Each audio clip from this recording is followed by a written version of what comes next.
Just to give an update on the journey that we have moved up to date. As you recall, in November last year, the President launched a call to action, no compromise to service delivered. Therefore, by that time, as City of Harare, we had done our budget through a consultant forwarded from the government, our advisor, and we submitted our budget. In March, our budget was rejected, citing various issues, among them a non-functional ERP system, non-compliance with the recommendations by the Parliament and the auditor. Excuse me, sorry. Mike, can you tell us what making? This one. Yes. Right. Amongst the issues, non-compliance with the recommendations by Parliament and the Auditor General's Office to re-engage the previous ERP system. Also, the issue of audits that were in arrears. Also, our huge data bill and the issues to do with the joint ventures. In April, mid-April, we submitted our proposal on how we are going to deal with those issues. As of today, I can safely say we have managed to deal with most of the issues as highlighted by the ministry. On recurring audits, I would safely say by end of this year, I think up to December, we'll be up to date, and hoping by March next year we'll be able to submit our up-to-date accounts in terms of the law. On the huge data bill, we have engaged more staff to deal with the data, as well as other means like engaging the debt collectors so that we can reduce the huge data bill. We also encourage residents to own up and pay their bills on time, and also clear their bills before council comes down on them. On joint ventures, I think the issues that were raised, we've already addressed them.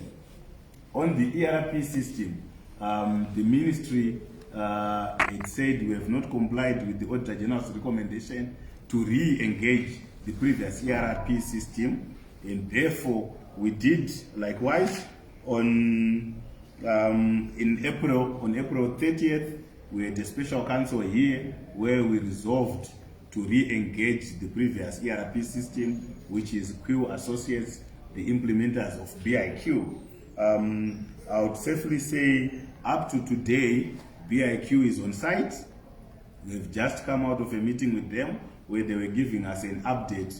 We have got 10 core modules that they've safely installed, and we are good to go. The only thing left is to put on the take-on balances. Otherwise, the infrastructure to implement the BIQ is on place. I would also say yes, as a city, we've got some challenges where we need to upgrade our systems. We need to upgrade most of our equipment, as most of them were outdated. So you'd see in the next quarter, that is coming this third quarter, we will be able to procure new up-to-date computers, servers, to upgrade and upscale the operations of the system. This is what I wanted to appraise you of the progress that we have done so far. There are a lot of trainings that are going to happen. There are a lot of data cleaning that is going on, so that when we start operating the system, everything will be perfect and we are good to go. Maybe for that, I would like to thank you all for coming. Any questions? We have questions. This is the BIQ. I have a question. Okay, I'm taking questions now. Okay, I'm taking questions from the media. You can say your name and your media house. I'm Peter Tengenyo from Zipevers. So I want to know, because previously I think it was highlighted that BIQ had already been installed. So you're saying you're now taking final steps to install it, but I want to know the steps and also the amount that you guys have agreed with the BIQ system, and also the previous debt that was there. Because I remember when you guys had a there was a squabble about the money that was owed by Cllr. Then they had to pull out. So I want to know what the progress here. You also talked. I'm Maxwell Mapungwana from New Zealand. You also talked about a huge debt. How much are you owed by residents in business community? Okay, 30%. The answers. Okay, we can get responses for the two. Okay, maybe I'll start with the debts. I think it's around 70 million US. That you are owed by residents? Yes, that's true. And of this, the major chunk are the residents. Then there are others like the industry, the government, and the dormitory towns. But those ones, we've managed to deal with them heavily, and their bill is now low. But mainly the residents are the major debtors that we have so far. Then on what we have said, I think the total cost of our system is around 2.6 million US. However, this is not a once-off payment. We are going to stagger it this is reinstallation charges. That's reinstallation charges. Therefore, for now, we are going to pay them 300,000 as an advance payment for the works that they are doing. Then we'll be paying as they progress and add more modules. So from when will it be functional? So far as it stands, I think by early August we should be operational. To give, say, the general ledger I think should be up.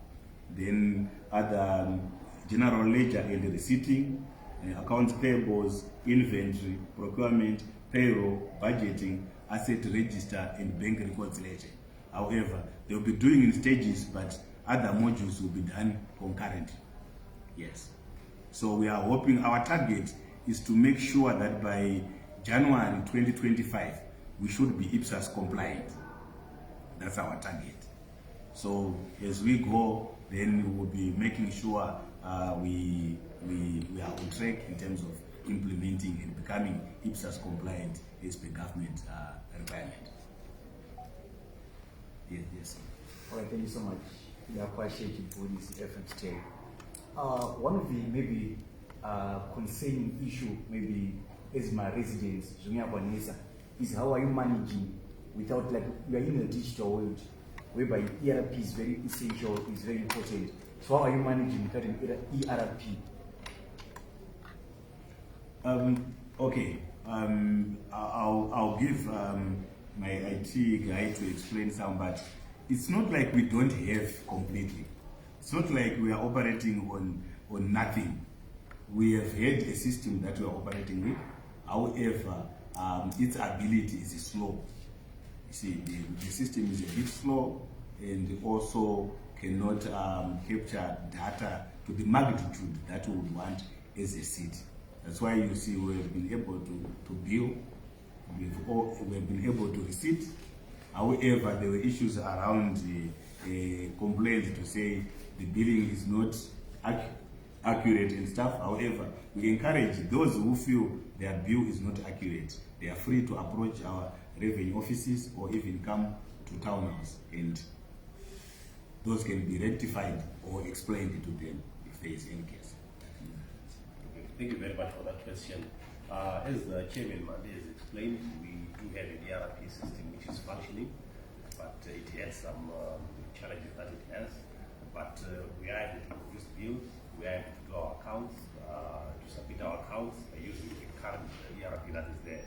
But unfortunately, it's the issue of capacity that is a challenge with the current ERP system that is there. As you know, Cllr is a big ship. city of Harare processes transactions that are quite huge. So you find that the current system that is there is unable to process the huge transactions. Thank you so much. If there are, If there are no more questions, I think thank you so much. My name is Cllr Costa Mande. I wanted to ask, since you said there's a huge debt date from the residents, what are the measures that you're putting in place to ensure that that debt is cleared by the residents? Since the issue has never been completed. okay, thank you for that. We have got a lot of measures that we can do. That includes enforcement. So what we do is we have teams that will be following up on residents. If they fail to pay, then we might maybe, there are many measures that we can use. We can sue them, we can use debt collectors, we can even close water and stuff like that. So we are still looking at suitable means that would have a win-win situation where residents probably they'll be struggling to pay as well as we want to provide service. So it's something that we are still considering. But if the worst comes to the worst, then debt collection and in terms of debt collection, then that would be what we'll try to enforce. Costa Mande, freelance journalist. Mukatiudzawo here nechishona kuti hurumende ine chikwere chenyu chakakura sei uye zviri kukanganisawo basa renyu sei sekanzuro. Offhand, I wouldn't say the figure, but what I would safely say is for now, there's not much because we've had a lot of engagement. Since our budget was not approved, we resorted to our debtors, and the first of them was the government. So we were engaging the government, we were engaging the dormitory towns, the major industries like Delta and stuff, SWEPs, we were engaging them so that they would clear their bills, and I can safely say those have managed to sustain us up to now. Okay, ukama hwedu nehurumende nechikwereti chavanga vainawo ndinoda kuti takakwanisa kugara navo pasi vakati vadharawo dzimwe mari dzavaiva nadzo dzekuti mari yavasara nayo hatingati ngave yakanyanya zvakanyanyisa, asi kuti vakakwanisa kubhadhara mari zhinji dzavakanga vainadzo dzekanzuro. Takagonawo kutaura nemakambani mahombe, makambani makuru akaita sevanobika doro nevanoita zvinwiwa vakakwanisawo kutibhadhara. Saka naizvozvo nemamwe maguta akatikomberedza akanga aine zvikwereti zvedu takagonawo kutaura navo, vari kubhadhara, vari kuteerera zvatiri kutaura kuti tibhadhareyo tigone kunge tichikubatsirai nemaservices. Thank you, my friend.